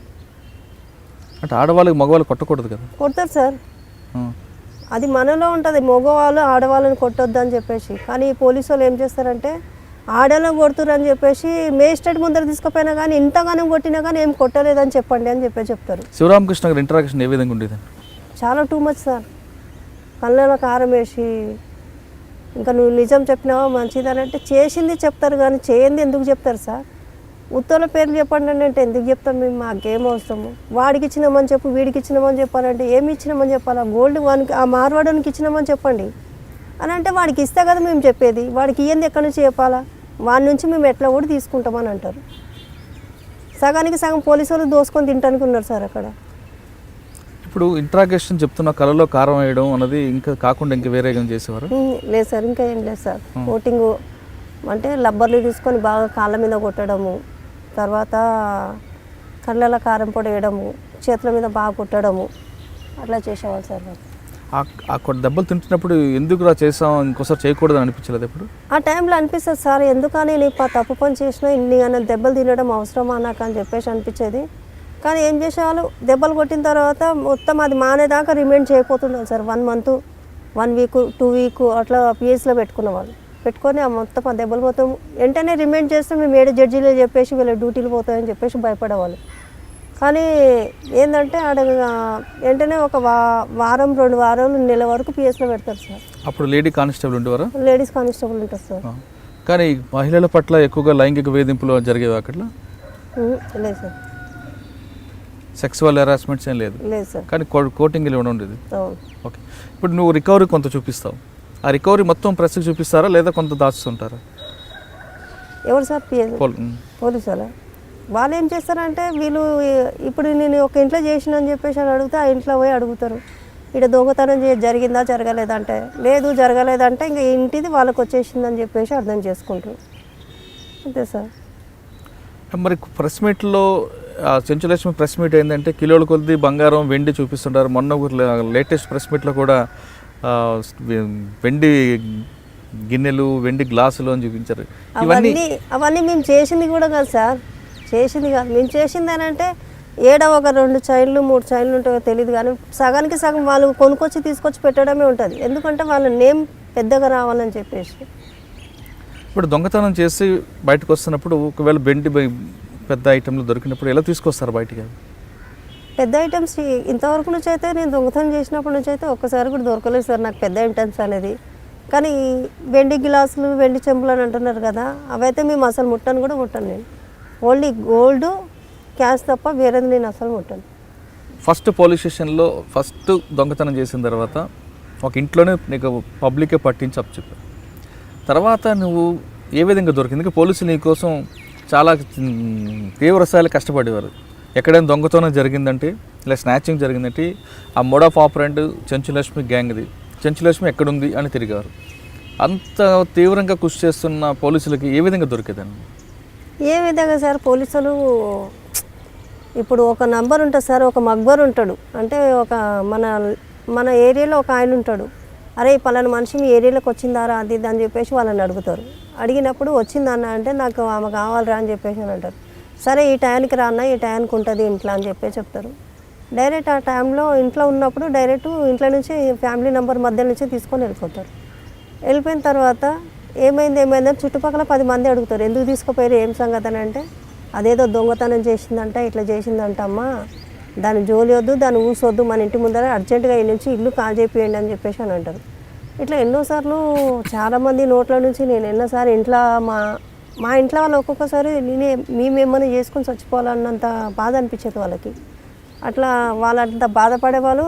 మళ్ళీ యాక్చువల్లీ నేను జైలుకి వెళ్ళినా కూడా జైల్లో నుంచి జైల్లోకి పోయినా కానీ ఎవరు చూస్తానికి కూడా రాకపోతున్నారు ఆ టైంలో నా దగ్గరికి. ఇంటర్లో నుంచే మీకు తీసుకొని పోలీసునికి వచ్చిన తర్వాత ఇంటరాగేట్ చేయకముందే మొత్తం వాస్తవం చెప్పుకునేదారు లేదా ఇంటరాగేషన్ చేసిన తర్వాత ఒప్పుకున్నారు? నేను చేసింది చేయదే నేను అప్పుడే చెప్పేసేదాన్ని సార్. నేను చేసిన సార్, అవును ఈడ చేసిన ఈడ అమ్మిన పలాని దగ్గర ఉన్నది, ఈడికి పోతే దొరుకుతుంది సార్ మీకు అని చెప్పేసి నేను ముందు మీదే చెప్పేసుకుంటాను. తర్వాత ఏం చేస్తారంటే ఇంకా ఉంది ఇంతగానే ఇప్పించిన ఇంకా ఉంది అని బాగా హరాస్మెంట్ చేసేవాళ్ళు చాలా. ఇంకా ఉంది నీ మనసులో ఏమో దాచిపెడుతున్నా అంటే ఉన్న వాస్తవం చెప్పిన తర్వాత ఇంకా ఉంది అని అంటే ఏం చేస్తారు సార్, ఒకటేసారి నాకు రివాల్వర్ ఇవ్వండి సార్ కాల్చుకొని చచ్చిపోతాను నేను ఇక్కడనే అని చెప్పేసి అనేదాన్ని. నన్ను ఇట్లా టార్చర్ చేయకండి సార్, ఉన్నది చెప్తా, లేనిది చెప్పు నువ్వు పుట్టించుకొని చెప్పు అని అంటే ఇంకేం నుంచి అని చెప్పాలి సార్. నాకు ఇంత టార్చర్ కంటే ఇంత మంది ఇచ్చి చంపేయండి సార్, ఊకే ఒకటేసారి షూట్ చేసి పడేస్తే పీడనే ఇరగడం అవుతుంది కదా సార్, దీని బాధ ఏందో మీకు అని అంటే నేను ఒక్కొక్కసారి పిఎస్లో అట్లా మాట్లాడితే వాళ్ళు ఏమంటారు, అరే నేను అంత తేలిక ఎవరు చంపుతారే, కానీ నేను చంపడానికి మాత్రం మాకు పర్మిషన్ వచ్చిందంటే ఎట్లా కాలుస్తాం మాకే తెలుసు అని చెప్పేసి పోలీసులు బెదిరియడం. కానీ పోలీసులు వెర్షన్ వేరే కనిపిస్తుంది. ఇంటరాగేషన్ రూమ్లో చెంచులక్ష్మి మాకు భయపడుతుంది, ఇంటరాగేషన్ చేస్తున్న టైంలో తల గోడ కొట్టుకోవడం లేదా బ్లేడ్లతోనే గాజులతో చేతులు కోసుకోవడం, నేను సూసైడ్ చేసుకుంటా నన్ను వీళ్ళు ఇంటరాక్షన్ చేస్తే అంటూ ఆమె బెదిరిస్తుందని పోలీసులు చెప్తున్నారు. పోలీసులు నేను వాళ్ళకి బెదిరిస్తానని చెప్పేసి అన్న వాళ్ళు ఎవరు సార్ నా ముందర అసలు వాళ్ళని తీసుకురండి. యాక్చువల్లీ అంటే పోలీసులు ఏంటంటే ముందు కొడతానికి కారం పొడి పచ్చిమిరపకాయలు తీసుకొచ్చి పెట్టి ఇవి ఏడాడిన పెడతామే నీకు అని చెప్పేసి వాళ్ళు హరాస్మెంట్ చేయడం, మమ్మల్ని ఇట్లా టార్చర్ చేయడము. ఎట్లా అంటే గలీజ్గా అసలు వరస్ట్గా మాట్లాడతారు అక్కడ పిఎస్లో, వరస్ట్గా మాట్లాడడం, గలీజ్గా మాట్లాడము. దీనికి చాలా దంచాలరా అది ఇదిరా అని చెప్పేసి మాట్లాడుకోవడము. దీనికి నైట్ మాత్రం కంపల్సరీ ఇంట్రాగేషన్ చేయాలా అని చెప్పేసి అంటారు. ఎందుకు పగలంతా మీరు ఎక్కడెక్కడో ఉంటారు, రాత్రి కాగానే మమ్మల్ని కొట్టాలని మీకు ఎట్లా అనిపిస్తుంది సార్ అంటే రాత్రిపూట నేనే మీకు ఇంట్రాగేషన్ చేసేదని అంటారు. రాత్రి ఇంట్రాగేషన్ ఎప్పుడైనా జరిగిందా? లేదు సార్. అంటే రాత్రి ఇంట్రాగేషన్ వేరే వాళ్ళు జరగడం చూసావా? వేరే వాళ్ళకి మొగలు కొట్టడం చూసినాం సార్. ఎలా కొడతారు అంటే రాకెట్ ఇట్లా పైనకి ఎక్కించి 2 చేతులు ఇట్లా పైన కట్టేసి అది తాడు పట్టి కింది గుంజడం, వాళ్ళు కింది గుంజుతుంటే వాళ్ళు పైకి ఎక్కడం, కాలు ఈ రెక్కల మీదనే వేట మొత్తం ఉండడం అంట. అట్లా జెంట్స్ కొట్టడం టైంలో మమ్మల్ని తీసుకెళ్ళాడు, కూర్చోబెడతాడు. మీకు కూడా నెక్స్ట్ ఇట్లనే అవుతుంది, చెప్పండి నిజం ఏందా అని చెప్పేసి అని అంటారు. నువ్వు ఎంత కొట్టుకున్నా కానీ మా నోట్ల నుంచి వచ్చేది ఒకటే మాట అని చెప్పేసి అంటే, ఓహో నెక్స్ట్ ఇది అది అయిపోయినాక దీనికి ఎక్కియంట్రా అని అంటారు. అట్లా భయపడిస్తారు. ఓకే, కానీ పోలీస్ స్టేషన్ నుంచి ఒకసారి పారిపోవడానికి కూడా ప్రయత్నం చేస్తాం అనేది ఉంది? లేదు సార్, ఏపీఎస్ నుంచి నేను వెళ్ళలేదు సార్. సరూర్ నగర్ నుంచి పారిపోదామని ఐడియా చేసినా కానీ ఎందుకనంటే వాళ్ళు పెట్టే టార్చర్కి అట్లా నా మనసులో అట్లా వచ్చేసి చేయాలా, ఈ పని చేయాలా, అసలు వీళ్ళకి దొరకకుండా ఎక్కడైనా దూరం వెళ్ళిపోవాలి, లేకపోతే నీకు ఏదైనా ఒకటి చేసుకుని చచ్చిపోవాలనిపిస్తుంది నాకు. అట్లా ఆ టైంలో అట్లా చేస్తారు వీళ్ళు. అట్లా పారిపోదామని ట్రై చేసిన సార్, మళ్ళీ దొరికిపోయినా నేను అన్నీ. దొరికిపోయినప్పుడు ఇంట్రాక్షన్ ఇంకా ఏ స్థాయిలో ఉండేది? ఇంకా చాలా టూ మచ్ ఉండేది సార్. ఇప్పుడు నువ్వు దాదాపు చాలామంది ఆఫీసర్లు చూసావు, చాలామంది ఇంటరాక్షన్ చూసావు. ఎవరు అంత కఠినంగా ఇంటరాక్షన్ చేస్తారు అనేది ఒక్కొక్క ఆఫీసర్ పేరు చెప్పు. రెండోది, పోలీస్ స్టేషన్కి వచ్చిన తర్వాత నీతోనూ కాకుండా మిగతా వాళ్ళ పట్ల సానుభూతిగా మాట్లాడి మీలో పరివర్తన కోసం ప్రయత్నించే పోలీస్ ఆఫీసర్ ఎవరు ఉన్నారు? వీళ్ళిద్దరు పేర్లు చెప్పు. ఇప్పుడైతే నాకు మరీ టూ మచ్గా ఇంట్రాగేషన్ చేసిందంటే శివరామకృష్ణ సార్. నెక్స్ట్ మారిపోండ్రా, మీరు మంచిగా బతకండ్రా అని చెప్పింది ఇక్కడ ఈ పిఎస్లో ఒక ఆయన ఉన్నారు సార్, రాజేంద్ర నగర్ పిఎస్లో. బాగా పేరుంది సార్, నాకు ఐడియా వస్తలేదు. CA sir. ఆయన చెప్పింది సార్ మాకు మంచిగా మారిపోండ్రా, మంచిగా బతకండ్రా అని చెప్పేసి. ఆయన చెప్పిన వల్ల నేను ఒకసారి ట్రై చేసిన, ఎందుకని దొంగతనం చేయని ముందుకే వాళ్ళ కళ్ళ ముందర నేను ఉంటే బాగుంటుంది కానీ అని చెప్పేసి, సార్ నేను రిలీజ్ అయిన వెంటనే మీ పిఎస్కి వచ్చి మీ ముందరనే ఏదైనా ఒక పని ఇప్పియండి సార్, నేను ఇక్కడనే చేసుకొని బతుకుతా సార్ అని చెప్పిన. అంటే మా పిఎస్కి వచ్చి మా పిఎస్లో దొంగతనం చేస్తానికి అని చెప్పేసి వాళ్ళు భయపడిస్తారు. జైలుకి ఎన్ని జైలు చూస్తుంటావు నువ్వు? సార్ నేను చూసిందంటే ఇప్పుడు ప్రస్తుతానికి అయితే 2 జైల్స్ సార్. హైదరాబాద్ జైలు, మన ఆదోని జైలుకి వెళ్ళేసి వచ్చిన సార్. ఆదోనిలో ఎందుకు దొంగతనం చేస్తావు? ఆదోనిలో నేను దొంగతనం చేయలేదు సార్, అది సెల్ ఫోన్ వేరే అబ్బాయి నాకు తీసుకొచ్చి అమ్మిండు. దాంట్లో మొత్తము క్యాష్ గీసి మొత్తం బ్యాంకు గింక్ అకౌంట్ నెంబర్ మొత్తం ఆ సెల్ ఫోన్లో ఉందంట. నాకు తెలియక నాకు అమ్మిన వెంటనే నేను తీసుకున్నా. వాడెవడో కూడా తెలియదు నాకు. వాడు 800కి ఫోన్ అమ్మిపోతే నేను తీసుకున్న దానికి ఆ కేసు నేనే చేసిందని చెప్పేసి వచ్చేసింది నా మీదకి. సరే నేను చేయని దాన్ని కూడా నా మీదకే వచ్చింది కదా, సరే చేసినాను ఒప్పుకుంటున్నాను అని చెప్పేసి చెప్పినాను. ఒప్పుకోవడం కాదు కదా, సెల్ ఫోన్ రికవర్ కూడా చేసి ఇవ్వాలి కదా. సెల్ ఫోన్ తీసేసుకున్నారు నా చేతుల నుంచి వాళ్ళు. దాన్ని పట్టుకున్న రోజు సెల్ ఫోన్ కూడా తీసేసుకున్నారు. కానీ పోలీస్ రికార్డులో మాత్రం 200 కేసులని ఏ విధంగా వస్తున్నాయి? నేను చెప్పినా కదా సార్, దాంట్లో కొన్ని చేసిన కేసులు ఉన్నాయి, కొన్ని చేయని కేసులు ఉన్నాయి. కానీ 200 కేసులు అని చెప్పేసి ఇంకా ఇప్పుడు 200 కేసులు ఉన్నాయి. వాళ్ళు ఏమంటారంటే ఇది 200 కేసులు చేసింది, దీని ఇప్పుడు మళ్ళీ ఏదైనా ఒక కేసులో ఇరికియాలి దీన్ని అని చెప్పేసి అనుకుంటున్నారు సార్ పోలీసుల ఉద్దేశంలో. ఇప్పుడు నేను వచ్చే మూమెంట్లో ఒక ఆయన కనిపించిండు. ఏం చేస్తున్నావు, ఏం సంగతే, ఎక్కడ ఉంటున్నావు అన్నాడు. సీదా మాట్లాడు సార్, మీరు అట్లా వరస్ట్గా మాట్లాడొద్దు నాతోటి అని చెప్పేసి అన్న. నీ ఫోన్ నెంబర్ అంటే, నా ఫోన్ నెంబర్ తోటి మీరేం చేస్తారు, ఏం చేస్తారు సార్ అని. మా డిఐజీ సార్ పిలుస్తున్నారు సార్, నాకు అర్జెంట్ పని ఉంది, వచ్చినాక మాట్లాడతాను. ఇప్పుడు కూడా గేట్ ముందరనే కూర్చొని ఉన్నాడు. ఇట్లా పోలీసులు ఎప్పటికి మారారా సార్, గీమే మాటలు. పిల్లల్ని ఇంట్లో కూడా అట్లా పిలుస్తారో లేదో కానీ సార్, దొంగతనం చేసిన వాళ్ళకి మరి అంత వరస్ట్గా మాట్లాడతారు, అంత బూతుగా మాట్లాడతారు. అంటే వాళ్ళు కేసులు బ్రేక్ చేయడానికి ఇంట్రాగేషన్ అదొక పద్ధతి అని వాళ్ళ ఆఫీసర్లు చెప్తుంటారు. అది బ్రేక్ చేస్తానికి వాళ్ళ ఇంట్రాగేషన్ చేయమని చెప్పండి. దొంగతనం తప్పు చేసిన వాడు కంపల్సరీ ఇక్కడ మీరు నరకం అనుభవించినా కానీ పైకి పోయినా కానీ ఇంతకంటే డబుల్ నరకం ఉంటుంది. మరి ఆ విషయం తెలిసినప్పుడు ఎందుకు దొంగతనం చేస్తారు? కానీ దాంట్లో నేను అంటున్నా కదా, కొన్ని కేసులు మేము చేసినా ఉంటే ఇన్ని కానీ కేసులు మా మీద బనాయించి పెట్టారు సార్. 200 కేసులు అంటారు కదా, దాంట్లో మేము ఒక 50 కేసులు చేసినా మేము పడవు. కానీ వేరే పిఎస్ నుంచి తీసుకొచ్చి చేయడం ఎక్కువ శాతం ఉన్నాయి. మరి ఈ విషయం దాంట్లో ప్రాపర్టీ మనం కోర్టులోకి వెళ్తే ఏమంటారు సార్, జడ్జి కూడా పోలీసు వాళ్ళ మాట్లాడింటారు ఆడ. జడ్జి సార్ మేము దొంగతనం చేయలేదు సార్ అంటే, వాళ్ళని పిలవండి అయ్యా వీళ్ళని పిలవండి అయ్యా అని చెప్పేసి ఒక 2 years 3 years అట్లనే జైల్లోనే మురగొడుతుంటారు వాళ్ళని. ఇంకా వాళ్ళ ఫ్యామిలీ మెంబర్స్ ఏమైపోతారు సార్. మేజిస్ట్రేట్లు కూడా పట్టించుకోరు సార్. మేజిస్ట్రేట్లు ఏమంటారు, ఈమె చేసిందా, చేసింది, ఏం చేసింది అయ్యా, షార్ట్ షీట్ వేయండి, కేసు నడిపియండి అని అంటారు.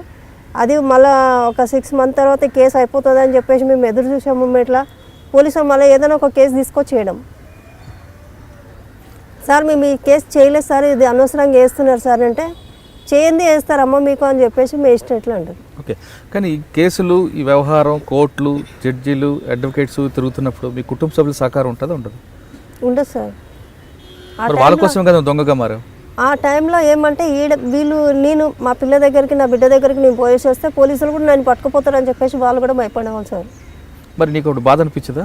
వీళ్ళ కోసం కదా దొంగతనం చేసా, వాళ్ళు ఎవరైనా సహకరించట్లేదు? నాకు కూడా చాలా బాధ అనిపించేది సార్. ఏమని తెలుసా, ఇంతవరకు నుంచి అయితే ఇన్ని సంవత్సరాల నుంచి వాళ్ళ గురించి నేను దొంగతనం చేసిన, కానీ వాళ్ళు నాకు చాలా దూరం చేస్తారని చెప్పేసి బాధ అనిపించేది. కానీ ఏంటంటే ఇప్పుడు నా కాళ్ళ మీద నేను బతుకుతున్నా సార్. మాకు ఏకే సింగ్ సార్ అయితే మాకు వారానికి ఒకసారి లోపలికి వచ్చి మా నరసింహ సారు, సైదుల్ సారు వారానికి ఒకసారి వచ్చి లోపల, ఇంతకన్నా జైల్లో ఇట్లా లేకుండా సార్, డ్యూటీలు వేయడము పెట్టియడం ఇవన్నీ లేకుండా. ఫస్ట్ వాళ్ళు దొంగతనం చేసిరా, కేసు వాళ్ళ శిక్ష వాళ్ళు అనుభవించిరా, వెళ్ళిపోయారా బయటికి అని చెప్పేసి అదే ఆలోచించేవాళ్ళు. కానీ ఇప్పుడు వాళ్ళు మాకు సొంతంగా మా కాళ్ళ మీద మేము నిలబడాలని చెప్పేసి మాకు వారానికి ఒకసారి వచ్చి లోపలికి వచ్చి ఇట్లా కౌన్సిలింగ్ ఇస్తారు. ఏమని, మీరు మంచిగా మారండి అమ్మ, మీకు బయటికి వెళ్ళి అంటేనే జాబులు కావాలంటే జాబులు ఇస్తామమ్మా, మీరు మంచిగా మారితే మాకు అంతే సంతోషం రా అని చెప్పేసి చెప్తారు. కానీ జైలుకి వచ్చిన తర్వాత అధికారులు మీలో మార్పు కోసం ప్రయత్నం చేస్తున్నారు అనేది నేను చెప్తున్నాం. కానీ కొంతమంది బయటకు వచ్చిన తర్వాత తిరిగి మళ్ళీ నువ్వు నేరాల బాట పట్టాలని మరి కొంతమంది చెప్తారు, చేసే అవకాశాలు ఉంటాయి? లేదు సార్. పోలీసులు కానీ పోలీసులు అయితే ఇప్పుడు ఏంటంటే, ఇప్పుడు మేము దొంగతనం చేయందని కూడా మమ్మల్ని ఏ దాంట్లోనో ఒక దాంట్లో ఇరికేయాలని చెప్పేసి చూస్తుంటారు సార్ వాళ్ళు. కానీ మేమైతే తప్పుడు పని మాత్రం చేయను. ఎందుకంటే ఇప్పుడు నాకంటూ ఒక ఫ్యామిలీ అనేది ఉంది. మా ఆయన ఉన్నాడు, మా వదిన ఉంది, వదిన పిల్లకు నలుగురు పిల్లలు ఉన్నారు వదినకి. ఇప్పుడు వాళ్ళ గురించైనా మేము మంచిగా బతకాలి సార్, వాళ్ళ భవిష్యత్తు గురించైనా మేము ఆలోచించాలి. ఇన్ని రోజుల నుంచి మేము తప్పు చేసింది ఇప్పుడు అంతా మర్చిపోయినాం సార్, నాకు వద్దు, ఆ జీవితమే నాకు వద్దు అని చెప్పేసి. చెంచులక్ష్మి పాత జీవితం మర్చిపోతుంది, కానీ చెంచులక్ష్మి వివాహం ప్రేమ వివాహమా లేదా పెద్దలు కుదిర్చిన వివాహం? లేదు సార్, లవ్ మ్యారేజ్ సార్ మాది. నీకు ఎక్కడ పరిచయం ఆయన? ఆయన జాతరకి వెళ్ళినప్పుడు పరిచయం అయింది సార్, తనకు కూడా ఎవరు లేదు. అతను కూడా నేరస్తుడే, ఇద్దరు నేరస్తురాలు కలిసి పెళ్లి చేసుకున్నారని పోలీసులు అంటున్నారు. లేదు సార్, తను అసలు నేరం అనేది తెలియదు సార్ ఆయనకి. మరి ఎలా పరిచయం అయింది? ఇప్పుడు ఇంటి ఎదురుగానే బాడీగా ఉన్నాం సార్ మేము, ఆయన కూడా అదే ఇంట్లో బాడీకి ఉండేవాడు. ఉంటే అట్లా పరిచయం అయింది, మా ఇద్దరి మధ్య పరిచయం అయ్యి మ్యారేజ్ వరకు మా అమ్మ వరకు నేను తీసుకొస్తే నేను పలానా మనిషిని ఇష్టపడ్డమ్మా, నేను చేసుకుంటామ్మా అంటే, వద్దు వాళ్ళది ఏం క్యాస్టో ఏం సంగతో మనకు వద్దని చెప్పేసి అన్నది. ఏ క్యాస్ట్ అయితే మనిషి అయితే కాదా అని చెప్పేసి తిట్టినా నేను. మా మమ్మీకి తిడితే, నీ ఇష్టం నీకేమనిపిస్తే నువ్వు అది చేయవి అని చెప్పేసి అన్నది. తర్వాత ఇంట్లో నుంచి లేచిపోదామని ఐడియా చేసుకున్నాం. ఇంట్లో ఫ్యామిలీ మెంబర్ని ఇంతమందిని వదిలిపెట్టి పోతే బాగుండదు అని చెప్పేసి ఎట్లా కూడా మా అమ్మని కొట్లాడ పెట్టుకుని అన్నాగా నేను మ్యారేజ్ చేసుకుంటా అని చెప్పేసి అనుకున్నా. కానీ ఆయనకి నీ జీవితం గురించి చెప్పావా? తెలియదు సార్ ఆయనకి నేను దొంగతనం చేసిన, జైలుకి వెళ్ళినా అని తెలియదు సార్. తర్వాత ఈ మధ్య నుంచి తెలిసింది సార్. తెలిసాక ఏమన్నాడు? నువ్వు చాలా దొంగతనం చేస్తావంట కదా అని చెప్పేసి అన్నాడు. నేను అన్న దొంగతనాలు ఒకప్పుడు చేసిన, ఇప్పుడు నాకు వద్దని చెప్పేసి నేను అంతా వదులుకున్నాను. నా బతికేందో నేను బతుకుతున్నాను, నా లైఫ్ ఏందో నాకేందో ఇప్పుడు కనిపిస్తుంది. నిమిషంలో 10,000 15,000 సంపాదించుకున్న దానికి ఇట్లాంటి లైఫ్ ఎందుకు వచ్చిందా అని చెప్పేసి నేను బాధపడతలేను. ఇప్పుడు గర్వంగా ఉంది, ఎందుకంటే తలెంతుకొని నేను బతుకుతున్నా, నాకు అది చాలు. అప్పుడు ఏ పోలీసు వాడు వచ్చి ఎవడొచ్చి తీసుకుపోతాడు అని చెప్పేసి భయపడేవాళ్ళం, కానీ ఇప్పుడు నాకు ఆ భయం అనేది లేదు. కానీ పెళ్లి చేసుకున్న తర్వాత నీ నేర జీవితం గురించి మీ భర్తకు తెలిసిన తర్వాత అతను రియాక్షన్? వదిలిపెడదామని మూమెంట్లో ఆ టైంలో ఉంది సార్ ఆయనకి. వదిలిపెట్టేసేయాలి, ఎందుకు దీంతో పాటు ఉండి నన్ను కూడా దొంగని చేస్తారు, రేపటికల్లా నన్ను కూడా తీసుకెళ్ళి అరెస్ట్ చేసి జైల్లో తీసుకొని పెడతారని చెప్పేసి భయపడేవాడు. తర్వాత మారాడా? తర్వాత మారింది సార్. ఏమంటారు ఇప్పుడు ఏమంటుండే, నువ్వేం చెప్తే నేను అది వింటారా అని చెప్పేసి అని అంటాడు. అంటే గతంలో చెంచులక్ష్మి దొంగతనానికి వెళ్ళినప్పుడు తాళం వేసుకున్న ఇల్లుని ఎంచుకొని ఆ ఇంట్లోకి వెళ్ళి నువ్వు చెప్తున్నట్లుగా తాళం పగలకొట్టి లోపలికి వెళ్ళి డైరెక్ట్గా కిచెన్లోకి వెళ్తానని చెప్తున్నావు. అవును సార్. అక్కడ ఏముంటే తిని బయటకు వస్తావు, తర్వాత బెడ్రూమ్లో బంగారం తీస్తావు. తీసుకొని వచ్చిన తర్వాత ఆ కుటుంబం ఎంత బాధపడుతుందని ఎప్పుడైనా గుర్తించావా? చాలా అనుకున్నదాన్ని సార్. వాళ్ళు ఎంతగానో తిట్టుకుంటారో మేము, ఇది వాళ్ళు ఎన్నో రోజుల నుంచి కష్టపడి పెట్టుకునేది, నిమిషం కొద్దిగా మేము ఖాళీ చేస్తే వాళ్ళు ఎంతగానో మారిపోసుకుంటారు, ఎంతగానో తిట్టుకుంటారు అని చెప్పేసి ఏం తిట్టుకున్నా కానీ అది మన కడుపు తిక్కే మన కడుపు తిప్పలకే రేపటికల్లా దేవుడికి ఇట్లా అడిగినా కానీ సమాధానం చెప్పుకున్నంత లేదు నా దగ్గర అనిపిస్తుంది. ఎవరేమనుకున్నా పర్లేదు అని చెప్పేసి అనిపించేది సార్ నాకు. అంటే వాళ్ళ గురించి దేవుడు ఏదో అడుగుతారు అని కాకుండా వాళ్ళ కష్టం కొన్ని సంవత్సరాలు దాచుకుందంతా మీరు ఒక క్షణంలో తీసుకెళ్ళిపోతుంటారు. వాళ్ళు ఆడపిల్ల పెళ్లి కోసం వాళ్ళు ఇల్లు కట్టుకోవడం దాచుకుంది. అటువంటి వాళ్ళ బాధను చూసి పొల్యూషన్కి వచ్చినప్పుడు మీకు అనిపిస్తుంటుంది వాళ్ళని చూస్తే కానీ? బాధ అనిపించేది సార్. ఎందుకా ఇట్లాంటి వాళ్ళ ఇంట్లో దొంగతనం చేసినాం, వాళ్ళ అమ్మాయి పెళ్ళి అంట, ఇంట్లో ఏదో ఫంక్షన్ కానీ ఏదో స్థలం అమ్మేసి డబ్బులు తీసుకొచ్చుకొని పెట్టుకుంటే ఆ డబ్బులు మనం కాజేసేయడము, ఇట్లా ఎందుకు చేస్తానా? అసలు చేయకుండా ఉండడమే బెటర్ కదా. ఎందుకు వీళ్ళతో దెబ్బలు తినడం, వాళ్ళతోటి తిట్లు తినడం. ఆ ఇల్లు గల వాళ్ళు వచ్చి మీరే అమ్మ ఎంత బాగున్నారమ్మా, ఎందుకమ్మా నా ఇంట్లో దొంగతనం చేసిరు, పోయి నా ఇల్లు దొరికిందమ్మా అని చెప్పేసి వాళ్ళు తిట్టిపోవడము, నాశనం అయిపోతారు అది ఇది అని చెప్పేసి అనేవాళ్ళు సార్. కానీ బాధ అనిపిస్తుంది సార్ వాళ్ళు తిట్టదని. కానీ మా బాధలు వాళ్ళు అర్థం చేసుకోరు కదా, ఎందుకులే అనిపిస్తుంది మాకు. కానీ అటువంటి టైంలో కష్టపడి పని చేద్దాం, ఇటువంటి దొంగతనం చేయకూడదు అని ఎప్పుడు ఆలోచన రాలేదు? నేను కష్టపడి పని చేసిన సార్. దొంగతనంగా? దొంగతనం కాదు, దొంగతనం రాకపోయినా ముందు నుంచి నేను ఫ్యాక్టరీలో చేసేదాన్ని. బండల్ ఫ్యాక్టరీ ఉంటుంది కదా చిన్న చిన్నవి, ఆ బండల్ ఫ్యాక్టరీలో నేను టోలు చెక్లో మా పిన్నితో పాటే చేసేదాన్ని సార్. అక్కడ నుంచి ఏం చేసిరంటే పోలీసు వాళ్ళు నువ్వు అక్కడ ఉండి దొంగతనం చేస్తున్నావు అంటే కావాలంటే మా సేటుని అడగండి అని చెప్పిన. మా సేటు కూడా చెప్పిన లేదు సార్ వాళ్ళు ఇక్కడనే పనిచేస్తున్నారంటే దానికి రుజువేంద్ర ఏం సంగతి అని చెప్పేసి మా సేటుని దబాయించగానే నాకేం తెలుస్తారని చెప్పేసి ఆయన కూడా చేతులు ఎత్తేసిండు. ఫ్యాక్టరీలో పని చేసుకుని బతికే వాళ్ళని కూడా తీసుకొచ్చి ఇట్లా మీరు టార్చర్ చేసి ఈ కేసుల మీద కేసులు పెట్టి లోపటేస్తున్నారు సార్, ఇది మీకు న్యాయం కాదు సార్ అని చెప్పిన. కానీ మేము చేసిన తప్పేందో దానికి అనేది ఎప్పుడో ఒక్కసారి అనేది మాకు శిక్ష అనేది ఎన్నో ఒక దగ్గర పడుతుంది సార్ అని చెప్పేసి అనుకున్నాను సార్. కానీ చోరీ చేసిన సొత్తు ద్వారా చెంచులక్ష్మి చెడు అలవాట్లకి బానిస అయిందని పోలీసులు చెప్తున్నారు, తాగడు అన్నిటికీ. నో సార్, మాకు డ్రింక్ చేయడం తెలియదు సార్. ఒకసారి ఎప్పుడో ఫ్రెండ్స్లలో ఉన్నప్పుడు అప్పుడు చేసేదాన్ని సార్. ఎప్పుడైనా ఒకసారి లైట్గా బీర్ తాగడం అట్లా చేస్తుంటే. కానీ తాగుడికి బానిస అయిపోయింది చెంచులక్ష్మి అంటారు? లేదు సార్, నో సార్. మరి ఈ డబ్బంతా ఏం చేసేవాదండి? డబ్బు ఏం సార్, ఏం సంపాదిస్తాం సార్. ఇప్పుడు ఒక 10,000 మా చేతిలో వచ్చినాయంటే ఇంట్లో రేషన్ పానీకి, ఇంట్లో కూరగాయలకి, బియ్యానికి, దానికి దీనికి మొత్తానికి సరిపోతాయి. సరేలే ఒక 10,000 దొంగతనం చేసినా కదా అని చెప్పేసి ఫీలింగ్ అవుతానా? లేదు, సరిపోవు. రోజుకి ఇంట్లో వచ్చేసి ఒక 300-400 ఖర్చు ఉంటుంది. ఆ టైంలో నేను ఏం చేయాలి, ఏం లేవు కదా అని చెప్పేసి బాధ అనిపిస్తుంది. ఎందుకులే మా ఫ్యామిలీ మెంబర్స్ గురించి నేను ఇంతగానం చేస్తున్నా, వాళ్ళు ఒక్కసారి కూడా నా దగ్గరకు వచ్చి చూడట్లేదు ఎందుకబ్బా అని చెప్పేసి ఫీల్ అవుతుంటా.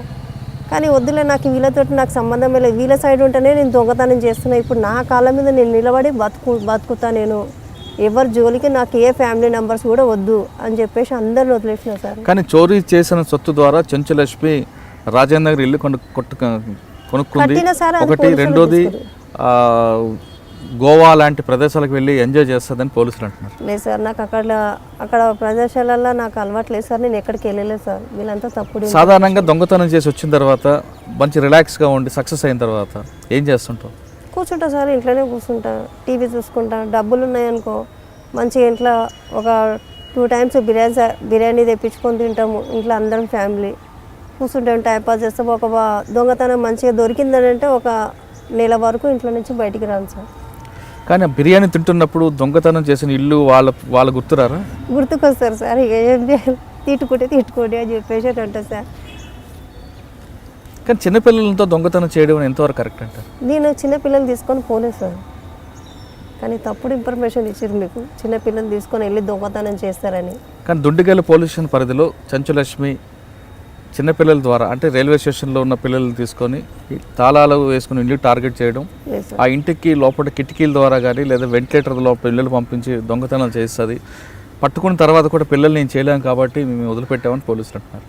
లేదు సార్, పిల్లలతో పాటు నేను ఎప్పుడు చేయలేదు సార్. ఇది తప్పుడు ఇన్ఫర్మేషన్ ఇచ్చారు మీకు. అంటే మీరు ఒక్కదానే చేస్తుంటావు? నేను ఒక్కదానే, ఏడిపోయినాక నేను ఒక్కదానే పడతా, ఒక్కదానైనా బయటకు వస్తా. ఒక్కదాని వెళ్ళినప్పుడు తాళం ఏ విధంగా ఎరగొడతావు?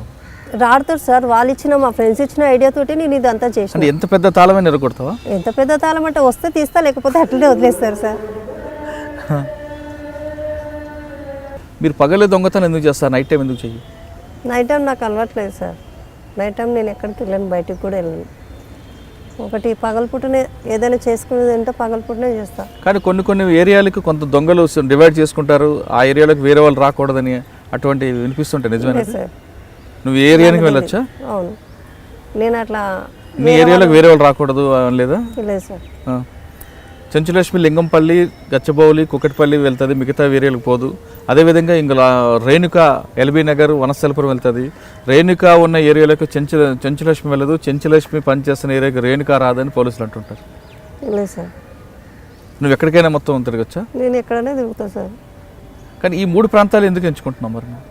అప్పుడు నాకు ఫస్ట్ స్టార్టింగ్ ఆ ఏరియాలో ఎక్కువ శాతం తెలుసు సార్, వేరే తెలియకపోతే. ఇప్పుడు దొంగతనం కాలనీలకు వెళ్ళావు, కాలనీలకు దొంగతనం చేద్దామని, ఆ ఇంటికి తాళం వేస్తుంది, తాళం వేసిన ఇల్లు చూసుకున్న తర్వాతే నా ఇంట్లోకి వెళ్తావు. అది అప్పుడే చేస్తావా లేదా మధ్యాహ్నం టైంలో చేస్తుంటావు?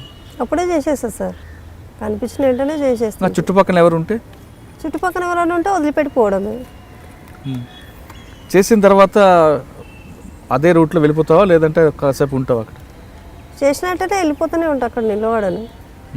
ఎటుకు వెళ్తావు? డైరెక్ట్ ఇంటికి వెళ్ళిపోతా. ఓకే. దొంగతనాలు చేసిన చెంచులక్ష్మి ఇంట్లో దొంగలు పడ్డారంట, నిజమా?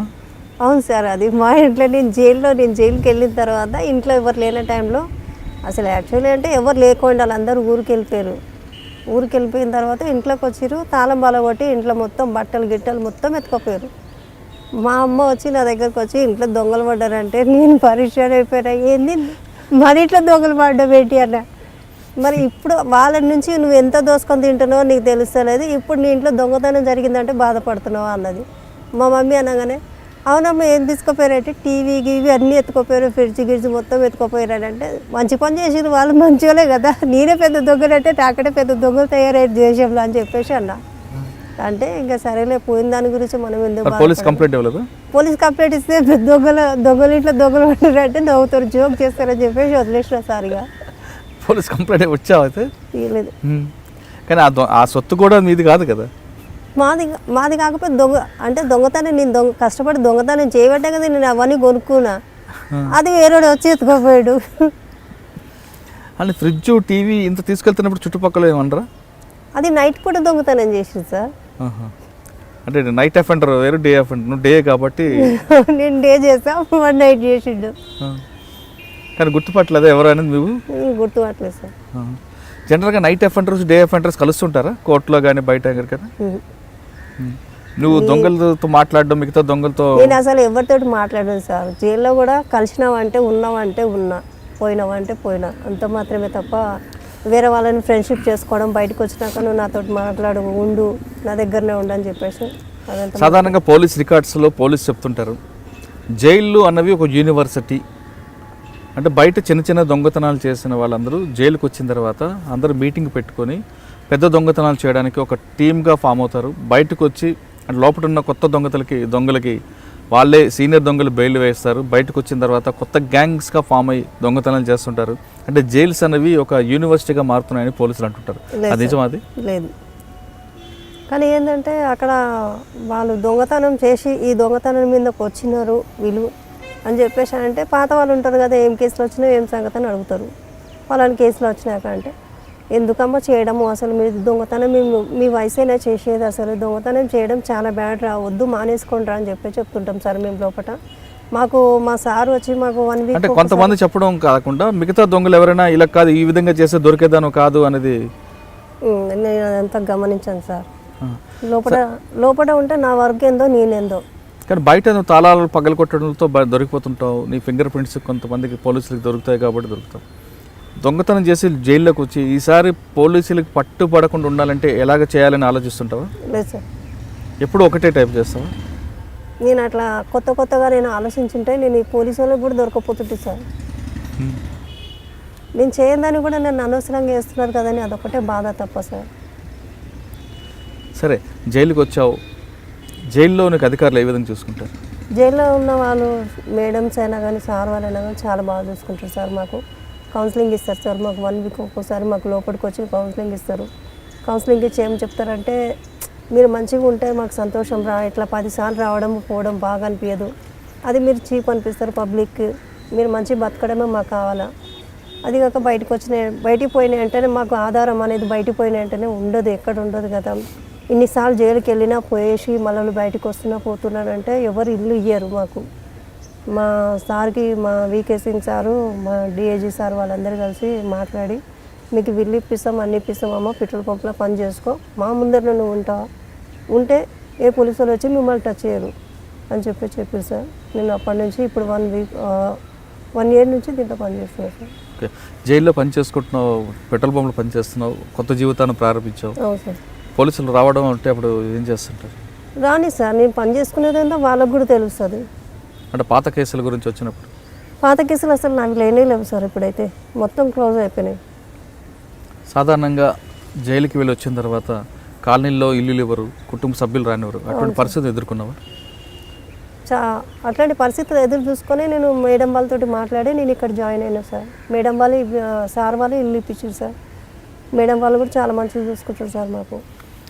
తిరిగి కష్టాలు, ఆర్థిక కష్టాలు వచ్చినప్పుడు మరొకసారి దొంగతనం చేయాలని అనిపించడం కానీ, లేదా బయట ఏమైనా తాళం వేసిన ఇల్లు చూసినప్పుడు దొంగతనం చేయాలనిపిస్తుందా? ఫస్ట్ అట్లాంటి ఫీలింగ్ ఉండేది సార్ నా మనసులో. ఇప్పుడైతే నేను పని చేస్తుంటా నాకు ఎందుకు ఈ బతుకు, పాత బతుకు నాకు అసలు వద్దు చీ అని చెప్పేసి అనిపించింది సార్ నాకు. ఒకసారి ఏడ కనిపించినా కానీ మనకొద్దు, నాకు ఆ జీవితం వద్దు, ఇప్పుడు ఈ జీవితం కంటే ఈ జీవితం చాలా బాగుంది, నా పాత జీవితం అసలు బాగాలేదు అనిపిస్తుంది సార్. కానీ తాళం వేసిన ఇల్లు చూస్తున్నప్పుడు ఏమనిపిస్తుంటుంది? ఏమనిపించదు సార్, మామూలుగా వెళ్ళిపోతా. కానీ అప్పుడైతేనేమో అబ్బా ఎంత బాగుంది చూడు బుజ్జి కన్నా అనిపించేది. కానీ ఇప్పుడు అట్లాంటి ఫీలింగ్స్ అనేది లేదు సార్. ఫస్ట్ ఉంటుండే అలా. ఎందుకని అంటావా, ఇప్పుడు మాకు ఈ డ్యూటీలు పెట్టించారు మా సార్ వాళ్ళు, మా మేడం వాళ్ళు చాలా మంచిగా సార్. వాళ్ళు మాకు చాలా బాగా. తాళం వేసిన ఇల్లు చూడగానే మీకు ఫీలింగ్ ఎలా ఉంటుంది? లేదు సార్, ఫస్ట్ స్టార్టింగ్లో అనిపిస్తుంది ఏంటంటే, ఫస్ట్ జైలుకి అంతకంటే ముందు ఒక 2003లో అప్పుడు అనిపించేది తాళం వేయంగానే ఎంత బాగానే చూడు, ఎంత ముద్దుగానే చూడు అనుకునేదాన్ని. అనుకున్న తర్వాత పోదాంలే, వద్దు, నా మనసు రెండు దిక్కులు ఆలోచిస్తా సార్. పోయి చేయాలా వద్దా, చేస్తే వాళ్ళు ఏమైనా ఫీల్ అవుతారా, బాధపడతారా, వాళ్ళు ఇల్లు కల్లోలు అని చెప్పేసి అనుకునేదాన్ని. చేసేస్తే అయిపోదా మన పని, చేసుకుంటే మన ఫ్యామిలీ గురించి మనం చేసుకుంటున్నాం నాడు అని చెప్పేసి అనిపిస్తుంది. అట్లా రెండు దిక్కులు నేను ఆలోచించేదాన్ని. కానీ ఎప్పుడైనా కానీ ఏదైనా కానీ దొంగతనం చేసినప్పుడు ఆ ఇంట్లో పోయినప్పుడు నేను ఏమనుకుంటా, నేను తప్పు చేస్తున్నా, నన్ను క్షమించండి అమ్మా అని చెప్పేసి ఇది ఒకటే అనుకొని నా మనసులో అనుకొని పోతాం. లోపలికి వెళ్ళగానే రాక్షస ఆ రాక్షసి చెంచులక్ష్మి రాక్షస రూపం ఏ విధంగా ఉంటుంది? ఆ టైంలో అట్లా అనిపిస్తుంది సార్. ఈ బయట ఉన్నప్పుడేమో ఏదో ఒకటి చెప్పుకొని లోపలికి రావడము, మళ్ళీ బయట నుంచి లోపలికి వచ్చిన తర్వాత, లోపలికి పోయిన తర్వాత ఒకసారి తాళం పగలగొట్టి ఇంట్లో వెళ్ళగానే ఏం చేస్తావు? కిచెన్లోకి వెళ్తావా, దేవుడి గదిలోకి వెళ్తావా? లేదు సార్, కిచెన్లోకి వెళ్తా. ఎప్పుడు కూడా ముందు ఏమున్నా కానీ తినేస్తా, తర్వాత పని చేసుకుంటా సార్. ఒకవేళ ఆ టైంలో ఎవరైనా ఎదురుపడ్డారు ముసలి వాళ్ళు కానీ, అప్పుడు ఏం చేస్తావు? ఏం చేయరు, నమస్తే సలాంలేకుం బాయ్, పోతున్నా ఉండు మంచిగా అని చెప్తా సార్. అలా ఎదురుపడ్డారు ఎవరైనా? ఎవరు పడలేదు సార్. సరే, ఆఖరి క్వశ్చన్ చెప్పు సంచులక్ష్మి. చాలా మంది యువత అంటే ఇప్పుడు నీ కష్టం, నీ స్టోరీ వెంటే కుటుంబ సభ్యులు నీ మీద ఆధారపడడంతో తప్పని పరిస్థితుల్లో దొంగగా మారాను, తిరిగి మంచి జీవితంలోకి వచ్చావు. ఇప్పుడు ఉన్న యువతకి, చాలామంది నీలాగే కష్టపడుతున్న యువతలకి, చెడు మార్గాన వెళ్ళడానికి ఆలోచించే యువతకి నువ్వు చెప్పే మెసేజ్ ఏంటి? ఏంటంటే వాళ్ళు అట్లాంటి తప్పుడు దారులలో వెళ్ళొద్దు, మంచిగా బతకడండి. మంచిగా కష్టపడి బతకడం అనేది ఒక తృప్తి, అదొకటి ఫీలింగు. ఏంటంటే మనం నిమిషాల కొద్దిగా దొంగతనం చేసేది అదొకటి మంచిది అనుకుంటున్నారు, కానీ అది చాలా చెడ్డది. అది మనకు అవసరం లేదు. మీ కాళ్ళ మీద మీరు కష్టం చేసి బతకడమే మాకు కావాల్సింది.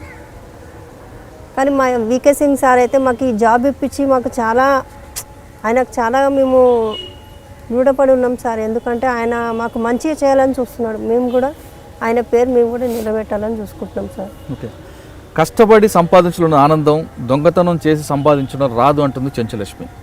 ఆమె చెప్తున్నట్లుగా ఆమె కుటుంబ సభ్యులకి పోషణ కోసం, ఆర్థిక అవసరాల కోసం తప్పని పరిస్థితుల్లో 16 సంవత్సరాలకే పోలీసు రికార్డులకు ఎక్కిన చెంచులక్ష్మి పోలీసుల లెక్క ప్రకారం డబుల్ సెంచరీ అంటుండా ఆమె మాత్రం 50 నుంచి 70 దొంగతనాలు మాత్రమే చేశానంటుంది. ఏదేమైనా సరే జైలు జీవితం తనలో మార్పు తీసుకొచ్చింది. బయటకు వచ్చి తన కాలమే కష్టపడి సంపాదించుకొని అందులో ఉన్న ఆనందాన్ని ఎంజాయ్ చేస్తున్నానని చెప్తుంది.